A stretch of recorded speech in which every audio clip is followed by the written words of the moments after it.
در تربوز کدام چیزی هست مثلا اینا چی هست؟ یه البته این البته کلک داره میگم واس که چی هست؟ یا خدا بایستر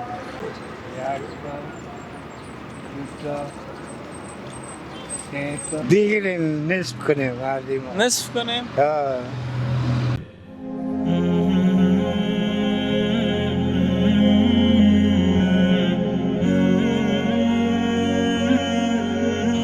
تو چرتی ششتی؟ والا اینجا شیشتیم گفتن سودا کنیم نمید سایه شیشتیم دیگه یالا ببین تا حالا چند سودا کردی؟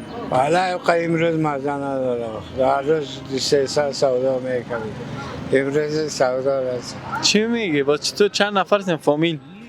فامیل اگه 8 نفر هستیم 8 نفر؟ خودت کار میکنی؟ دیگه بچه ها خود خواهد خورد است؟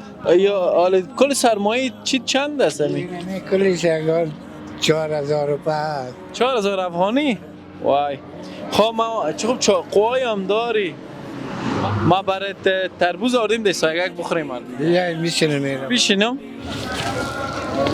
کارگاه دیگه هست دیگه سرمایه داشته باید یک کمی پرسی راست اینه چه خوب یک تربوز آمد تربوزی نه؟ از یک پلاستیکی سینا پخته است پخته است نه؟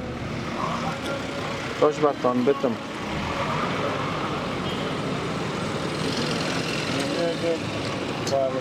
کار نکردیم امروز باید تربوز بخور چی میکنی کار را؟ نه بس از یک کار به افغانستان کل کار خوب تربوزه نه؟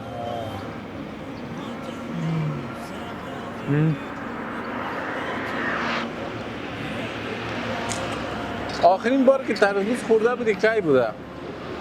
یه نمالی نو کده نمالی از پشتانه سال ولی بیسته تربوز ارزان آمد چطور که تا هنوز نخوردی؟ حتما مصارف دیگه خانه زیاد است صحیح است؟ بچه باشه هر چیز وای در داخل تربوز چیزی هست با خدا ولی هر چیز ارزان نه در تربوز کدام چیزی هست مثلا اینا چی هست؟ این البته کلک داره واس که چی هست؟ یا خدا بایستر وازش کردن؟ نه که چوخو واز بطه که من واز کنم ای چطور بوده در تربوز پیسه بوده؟ آنه؟ این اینجا بود اینه حسابش کتبی؟ بایستر والا چندی است؟ آزادی هست هزاری از چند دانه است؟ حساب کن یک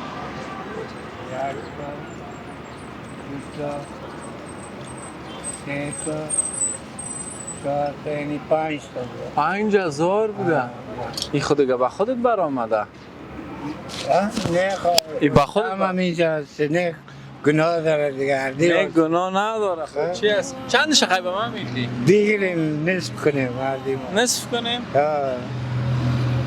خیلی نه خب منطقه می تربوز به خاطر خودت خریده بودیم که یک جای بخوریم درش برآمد این اعمال خودت خدا تو را کم نکنه خداوند را جوانیت برکت بده خداوند هر مشکلی داره خداوند حل کنه با خدا در بکار نکنه همینجا سیستم تو خدا چی را خلق کنه به نمی تربوز اولین بار بود تو برای ما دادی ما و چقدر خوب تربوز طالعی من خوبش هم بر آمده اناری یام از شما ناسه دارم یام از شما إلى الله حتى يشع المدى ونبصر دين السلام انتشر طريق الدعاة جرت بالخطى ومن سار بالصدق فيها انتصر